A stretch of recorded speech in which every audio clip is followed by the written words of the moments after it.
Bienvenue, vous êtes dans la formation Gagner en impact sur les autres. Ici, on est dans une capsule technique. Aujourd'hui, on voit ensemble la technique de l'effort minuscule extorqué. L'effort minuscule extorqué est une technique d'influence sociale sur autrui. Il va s'agir pour nous d'obtenir d'autrui un oui à notre requête, à notre demande. Ça, c'est le standard, c'est ce qu'on fait à chaque fois dans ces capsules techniques. Et ici, on va essayer d'obtenir d'autrui un tout petit effort, quelque chose de simplissime pour lui, et on va regarder ce qui se passe derrière. Pour aborder cette technique, on démarre avec la rubrique 1, l'expérience de base. Alors, la première expérience scientifique qu'on va solliciter ici pour essayer de comprendre cette technique et pour vous convaincre, c'est une technique qui a été testée par Cialdini et collaborateurs. Alors, Cialdini et collaborateurs, ils ont donc une requête. C'est le point de départ, c'est l'indispensable. C'est ce que vous voyez ici. Leur objectif, c'est d'obtenir de l'argent d'habitants dans les quartiers dans lesquels ils vont aller, en se présentant comme venant d'une association de lutte contre le cancer.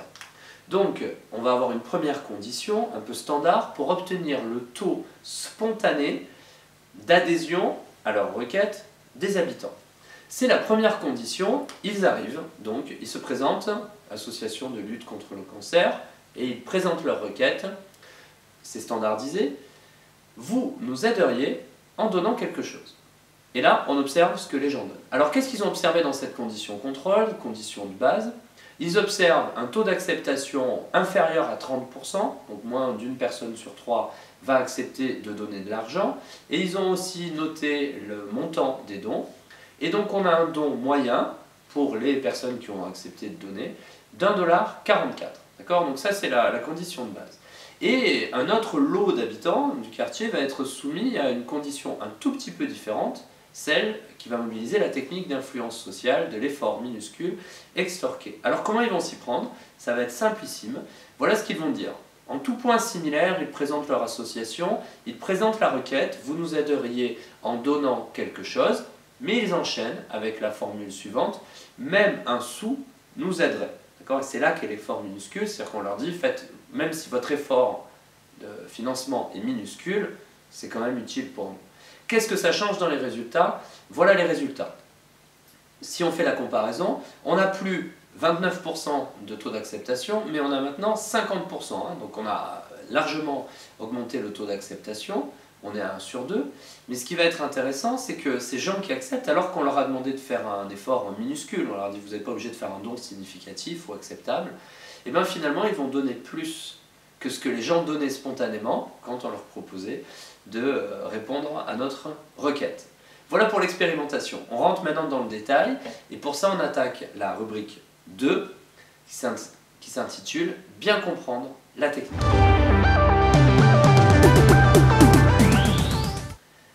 Alors, pour bien comprendre la technique, pour la mobiliser, donc ici c'était même un sou nous suffirait, c'est-à-dire, allez, je te demande même un effort minuscule, quoi. Et je vais l'extorquer parce que si tu veux pas, je vais insister. Tant ce serait vraiment utile pour moi, ça te coûte vraiment rien, fais ça, je t'assure, c'est important. Donc ça, c'est le discours qu'on va tenir, alors plutôt qu'on va essayer de faire entendre à l'autre. Donc c'est pour ça que je vous ai mis, il faut interagir avec votre interlocuteur en ayant en tête que ce qu'il doit comprendre, c'est que même un effort minuscule de sa part, aussi peu coûteux pour lui, serait déjà le bienvenu et tellement aidant pour moi. Si vous avez ça en tête, si c'est votre intention, vous êtes dans la technique de l'effort minuscule extorqué. Alors, regardez cet extrait de conversation qui est une simulation qui va illustrer justement ce que pourrait être l'effort minuscule. On est ici dans un domaine professionnel, donc on est au bureau, et on a quelqu'un qui va formuler sa demande en mobilisant cette technique pour obtenir un oui de son interlocuteur. On écoute. J'ai bien compris que vous étiez pris tout le week-end, mais la réunion de lundi sera vraiment plus efficace si chacun a lu les documents. Vous savez, même si vous les parcourez seulement 5 minutes en diagonale juste avant la réunion, ce sera déjà intéressant. Est-ce que vous pourrez au moins faire ça? D'accord, et je vous ai mis en rouge ici ceux qui relèvent de la technique. Si vous les parcourez même seulement 5 minutes en diagonale, quoi, vraiment juste avant la réunion, parce que normalement on se cache quand on fait ça. Si vous faites même ça, déjà ce sera utile. Donc la personne va dire oui, ok, j'aurais parcouru les documents, c'est vrai que je ne peux pas vous refuser ça, c'est tellement rien, ça ne touche pas à mon week-end. Mais dans la réalité, comme il a accepté de parcourir le document, il va probablement y mettre un nez dans le week-end, ou en tout cas y passer plus que les 5 minutes qu'on a bien voulu ou bien pu lui extorquer. Deuxième extrait, on est ici dans un domaine plutôt lié à l'enseignement, et donc c'est un enseignant qui parle et qui s'adresse à un élève. Un élève, vous allez le comprendre assez vite, qui ne fournit pas d'efforts à l'école, qui ne fait pas ses devoirs, et là l'enseignant essaie de l'amener progressivement à faire ses devoirs. J'ai bien compris que c'était difficile pour toi de libérer du temps pour faire tes devoirs. Là, il y a 5 exercices proposés pour la semaine prochaine. Même si tu ne fais que la moitié du premier exercice, ce sera déjà utile pour moi pour voir où tu en es. Est-ce que tu pourras au moins faire ça? Ok, donc l'effort je vous l'ai mis en rouge, c'est même si tu ne fais que la moitié du premier tiers, du premier quart de l'exercice, du premier exercice, alors que la liste est plutôt longue, ce sera déjà utile pour moi. Est-ce que tu pourrais me promettre de faire au moins ça? D'accord, je te demande que ça. Bon, donc la personne, si elle refuse, c'est pas possible. Donc il va accepter, et puis on espère, comme l'augmentation du don, compte tenu de Cialdini et collaborateurs, que dans la réalité, il en fasse un petit peu plus. Et pour ceux qui maîtrisent d'autres techniques, cet effort minuscule extorqué pourra nous servir comme un appel préparatoire, par exemple, pour la technique du pied dans la porte. C'est-à-dire que c'est une bonne manière de mettre l'individu en activité. Mais ici, ce qu'on veut de lui, c'est qu'il fasse ses devoirs, et on s'y prend de cette manière-là. Alors, on attaque la rubrique 3. Pourquoi ça marche? Alors, pourquoi ça marche, cette technique?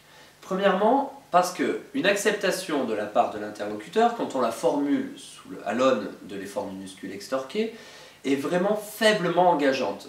Donc ça stimule naturellement son acceptation. Ça ne lui demande pas grand-chose. C'est le principe ici de demander un effort minuscule. Donc c'est pas grand-chose de le dire, mais c'est pas rien. Ensuite, comme vous insistez, c'est-à-dire que vous êtes en train de lui extorquer, vous êtes là, vous y allez, il ne veut pas, vous continuez, c'est vraiment minime, s'il te plaît, c'est aidant pour moi, je ne comprends pas que tu ne puisses pas me donner au moins ça. Du coup, ça va augmenter sa perception que votre requête est vraiment importante pour vous. Et on a là en fait dans l'équation les deux termes qui font que quelqu'un va accepter. La requête est importante, quand on a l'impression qu'elle est importante, on peut faire un effort. Et si l'effort en plus nous paraît peu coûteux, alors aussi ça augmente notre propension. Donc là, vous voyez que l'effort minuscule extorqué vient maximiser cette équation, et donc un refus de votre interlocuteur, dans ce contexte, ferait de lui quelqu'un de bien détestable, puisque tous les feux sont au vert pour dire « ok, je te l'accorde ».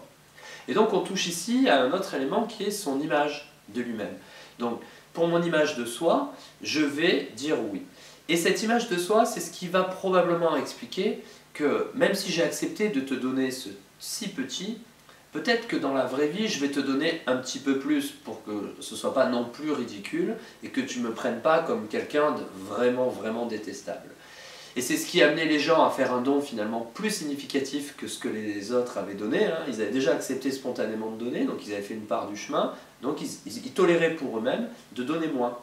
Là maintenant, on vous a forcé à donner, donc quand vous allez donner, vous allez rééquilibrer un peu la balance en donnant plus, ce qui va être probablement le cas si vous avez mobilisé ici cette technique. Alors voici un extrait de conversation qui peut vous aider à mieux percevoir ces éléments-là. On est dans un domaine de la vie quotidienne ici, vous avez le petit dessin, c'est le cadre d'un déménagement. Vous espérez que l'un de vos camarades, collègues, vienne vous aider à déménager. Voilà comment vous pourriez vous y prendre. Si tu peux venir m'aider à déménager, juste 20 minutes de transport de carton. Ce sera ça de gagner, vraiment. La moindre petite contribution est une vraie aide pour moi sur cette journée, qui va être compliquée. Ok, mais je ne pourrai pas rester longtemps, vraiment. D'accord, donc là, ça se joue sur juste vraiment 20 minutes, juste 30 minutes. Je sais que tu as autre chose à faire dans ton week-end, mais vraiment, tu m'offres 30 minutes. C'est peut-être 30 minutes le soir que je vais apprécier. Je vais finir 30 minutes plus tôt si tu viens. Tu peux au moins me donner ça. La journée va être terrible, va être vraiment sollicitante. Et je peux t'assurer que si tu me donnes 30 minutes pour me poser le soir avant, ce sera parfait. Tu peux au moins me donner ça. Voilà, vous avez compris l'enjeu. On passe à la rubrique 4, le résumé.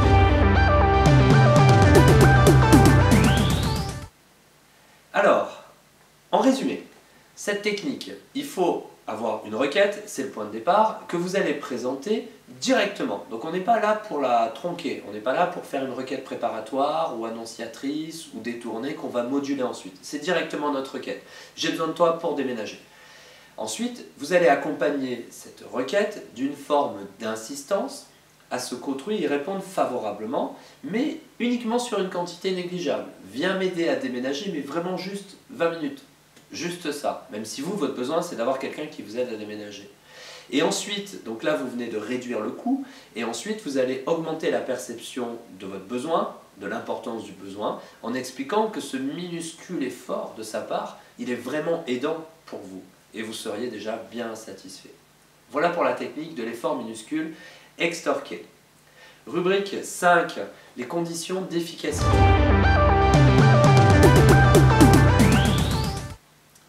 Alors, quelles sont les conditions d'efficacité de cette technique? Quand est-ce qu'elle marche bien? Quand est-ce qu'elle marche moins bien?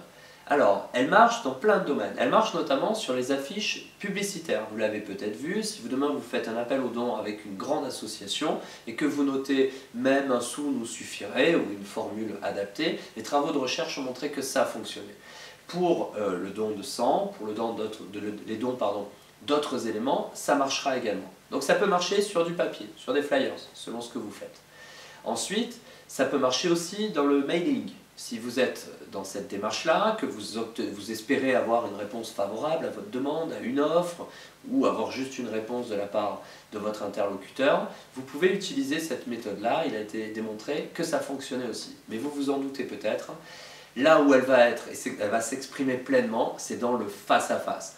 Parce que pour me refuser un effort minuscule quand on se regarde, que je suis dans les yeux et que je vous dis vraiment, ça ne te coûte rien et moi c'est très aidant, très difficile de refuser en face-à-face, beaucoup plus facile quand il y a de la distance, quand on peut laisser filer du temps, réfléchir à sa réponse.